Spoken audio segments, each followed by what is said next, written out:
Good morning. Good morning and peace and blessings to everyone. Peace and blessings. Fine morning. It was a lot of rain. It's still forecasting rain. Give y'all a little view of the beautiful scene, beautiful sky. Yeah. Come up here sometime, man, just to breathe it all in, man. Just to get perspective. Get perspective, you know. It's a mighty world we living in. I mean, I'm talking about the elements, the weather, the power of it, the clouds. I looked at the storms coming in the other day and just the magnitude of them. And you wake up the next morning, you see trees, man, that are like 3 feet wide, and you know they've been toppled by the weather. So when I thought about that, you know, I thought about what can be learned from this. And so many more of the lessons in life and whatnot. And one of the things that I've learned, courtesy of my history, but I'm still learning. And I'll tell you, it's not an easy thing. It's not an easy thing, and that is humility. Humility. Humility is the modest, is a modest opinion of one's self-worth, one's value, one's abilities. And that does not mean that you are mediocre. That does not mean that you underestimate your abilities and your power, your worth, your value. What it means is you know you aren't the center of the world. You know you aren't the reason that the sun moves. You aren't the reason that the earth rotates and revolves. Humility, the opposite of arrogance. And that's something that I'm learning because I've seen people, man. I remember was a couple guys, you know, and one guy used to walk around the prison system. He was from Portsmouth, Virginia, dark-skinned brother, man, and he was kind of young. And they said he had a name and a reputation out in the streets for being a rumbler, you know, fighting and shooting. You know, and word was he had shot somebody, you know, and thought he had killed him, but the guy lived. And the guy, you know, people, you know, was serious as well, you know, streetwise. And you know, word through time, and I had heard it myself that when the guy touched, you know, down, which means go back home, the guy was gonna get at him, right? And someone brought it to his attention one time. He's like, man, I'm not worried about that, you know, da-da-da-da-da. And he even fought in the system. He intimidated a lot of guys. He walked around with his face all balled up, got into fights all the time, you know. And a few years back, he went home with the same mentality, and he was killed, you know. I knew another brother, man, from DC. You know, I had a genuine love for him, always wanted the best for him and did my best to keep him out of trouble. He was a funny guy, man. He wasn't like a, you know, I'm gonna go pick with people type of guy, but he was quick to get into something, especially if it was for somebody else. I saw that in him, but he could fight real good. You know, a lot of people knew him, you know, so he could fight real good. And because he could fight good, you know, he used to just have this mentality like, you know, all right, so what? You know, his mom sent him like $200 a month. So he stayed in the corner gambling. He would lose that money like it was nothing because he knew he was gonna get another 200 the next month. And this is for years. This ain't like it was for 1 month, 4, 5, 6, 7. No, this was for years. His mother had a great job. Father had a great job working for, I think, DC Works, you know, cleaning up the city, fixing the city, things like that. So both his parents had great money. You know, and despite the fact that he was from, you know, a rough environment, you know, he always got what he wanted. So he came home, he immediately got back on the street corners after 12, 13 years, and didn't have to. But what happens is a lot of guys who did not have the reputations of being big drug dealers or shooters or things like that, when they go in and they sit around these guys, they hear stories like, man, this guy had, you know, lots of drug money, you know what I'm saying? He had a lot of weight. He had a different type of reputation besides fighting. And so guys go home absorbing this, and, you know, they find themselves wanting to add that to their resume. And so he went home, he began to sell drugs, he got a girl pregnant. This all within 5, 6 months. He got a girl pregnant. Her parents kicked her out. So his mom brought her in their house. And I talked to him one day, He was actually on the corner selling. And I'm like, man, you out. And the way he just sounded, like he was distracted. I said, man, what you out there? And the terminology is shaking out. I'm like, man, you out there shaking out? He was like, yeah, big bruh. And I'm like, man, tighten up. You just did 12 years, man. You ain't even been out there. I'm like, man, didn't you have a job? Like, yeah, I work for my father, man, but they want you to get up like 5 in the morning. I'm like, hey, get up 5 in the morning. They count you here at 5, 6 in the morning. They make you stand up, you know what I'm saying, and be counted. Like, you can't. And ultimately, he got locked back up. He's been locked up, from my knowledge, for the last 6 years. A drug charge, and he had what they call overhead, which is time over your head after you serve. Let's say you got 10 years and you get out after 5. You still have 5 years over your head. So, I think he had to do that time along with what he might have added on to that with new charges. And the list goes on, man. I know guys, man, who just walked around like they were, the strongest, the biggest, the baddest. The Bible says it is easier for a camel to walk through the eye of a needle than it is for the rich man to enter the kingdom of God.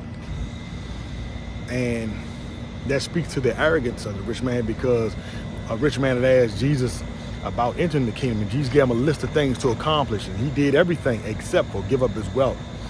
And when I hear that story, it's not just about physical wealth, because honestly, you have entertainers out there, man, have gobs of money. I'm talking about money. I would just like to have a pinch of their money, and they've earned it, however, through entertainment, sports, whatever. They've earned that money.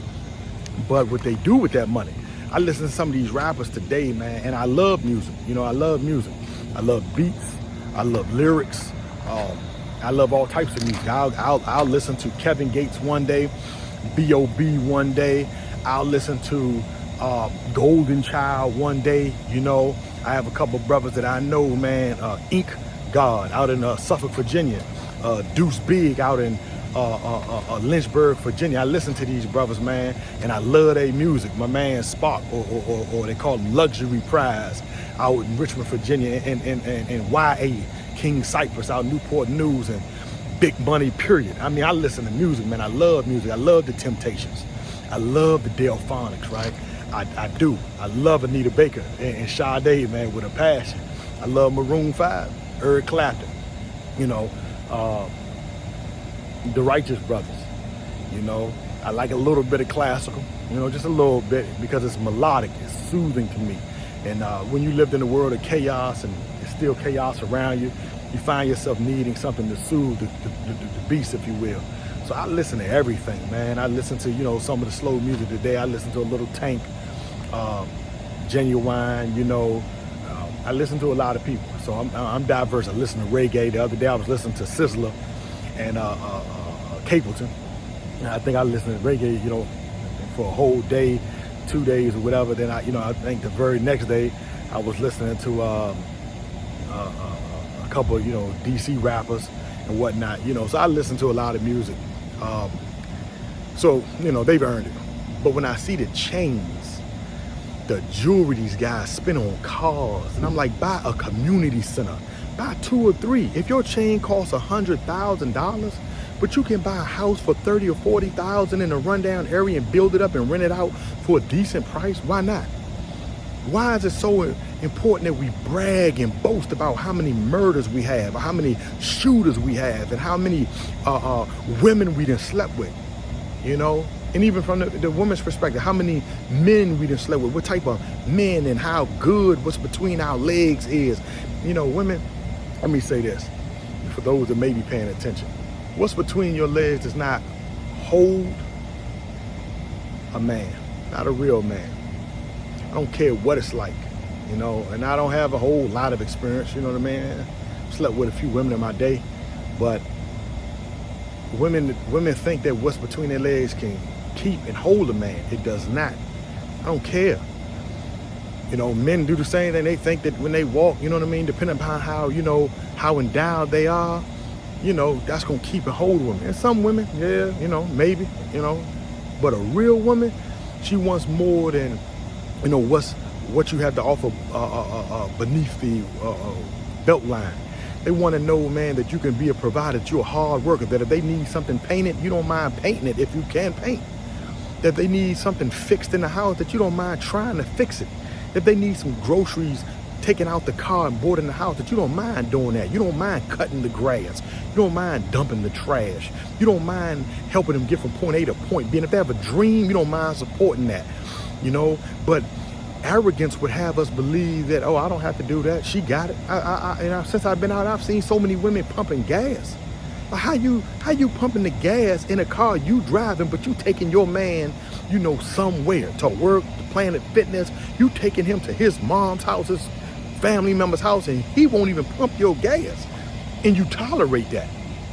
You know, women, you are better than that. You can walk alone and not tolerate the silliness that we males can offer from time to time. And for the good men out there, know that the same applies, man. You don't just have to take anything. It's all right to walk alone from time to time. Oh, lonely. Man, it's lonely. But it's all right from time to time until you find someone that at least strives to add joy to your life, happiness to your life, peace to your life. That is important. But again, all that is rooted in humility. Because when you realize you're not the center of a relationship, that you are a contributing factor, you know, that things work together, then man, you're gonna be arrogant in a relationship. And people allow people to be arrogant in relationships. We have to stop allowing people to just do what they want in our lives and say what they want and treat us how they want, man. Being humble doesn't mean being a pushover, you know. Being humble means that it's all right to let an argument go, that your opinion is not law. You know, I've heard people, man, you can tell them, man, that it's a cold day out here. They'll debate that. No, it's warm. No, it's actually like 40 degrees, but it's still hot. The hell are you talking about? It's 40 degrees. But they'll just debate you at every turn because they think their opinion is law. It's just that. It's your opinion. And I'm still learning this because sometimes it's hard for me to let things go, even if I believe what I'm saying is a fact and right and exact. Sometimes we just have to take a deep breath and be like, and it doesn't mean you don't stand on what you believe. It doesn't mean that what you're, you know, if you say 2 + 2 is 4 and they debate it, and you say 2 + 2 is 4, you debate it. If you let it go, it don't mean that you weak. It just mean that it's all right. They may have to learn that from somebody else, you know. And so I say to people out there, man, you know, humility. Look the word up. If I wasn't, you know, entirely clear or thorough, you know, I just kind of wanted to share that because that's what I have to learn myself, and I'm still learning. I had to learn that, you know what I'm saying? That no matter how many guns you got on the street, no matter how powerful you hit, how fast your hands are, there's always somebody with a better gun, a better aim, a stronger hit, and a faster punch. That's not how you measure your strength in the world. You don't measure your strength by how, when you look in the mirror, how many waves you got, how shiny your bald head is, how long or short your hair is, how nice your breasts are, how nice your muscles are. That's not how you measure your power. Health is wonderful, but you don't measure your power by comparing it to and comparing yourself to other people. Be humble. Be humble in your heart. And know that it is all right to say yes, and no thank you, and yes, I appreciate it, and I'm sorry. And it's all right to say I'm sorry or I apologize. It's all right to continue to evolve. It's all right to look at things from a different perspective, even if it's not a perspective that you agree with. You know? Humility. And like I say, man, I'm still learning this lesson myself. It's an everyday struggle. It's an everyday trial because at every turn, you're going to be challenged. At work, you're going to be challenged. On these streets, you're going to be challenged. You got people that's beeping their horns at you every 5 seconds. You know what I mean? You could be going the speed limit or a little more.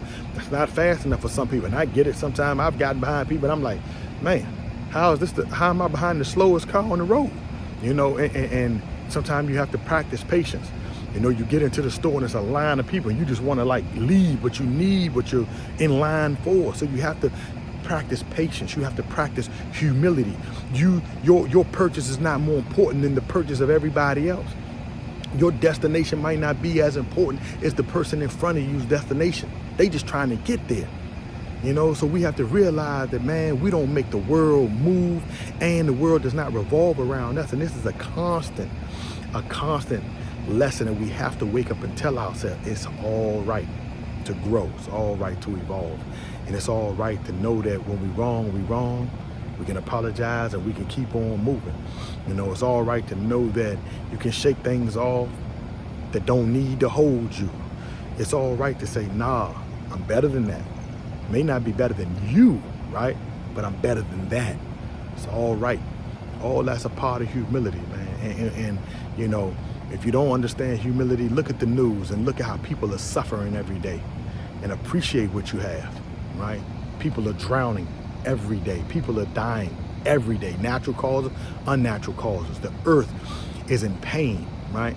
Study what's around us and come to the understanding that, you know, we are very big and very powerful. But that don't mean that, you know, we are the end all.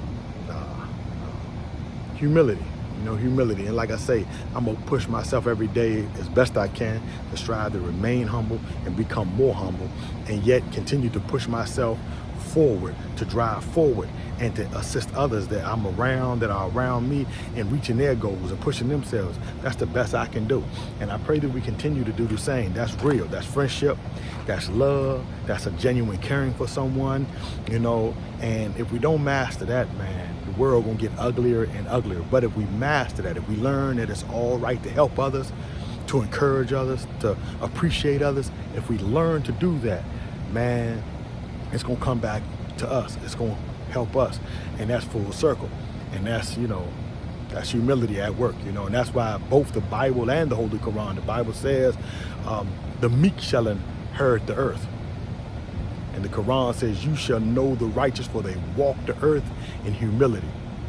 So again, let us strive to be a little better, to do a little better, be a little humbler. Thank all of you all for those that, you know, have supported me, that continue to push me and encourage me. I value you. I appreciate you. I truly do. For those that may be new to my page, like I say, this is Lessons Learned. And, you know, I'm on Instagram for those that might want to see the stuff that I'm doing from time to time, working with the youth. You know, I'm on Khalid Kareem 75, and I'm on, you know, YouTube as well.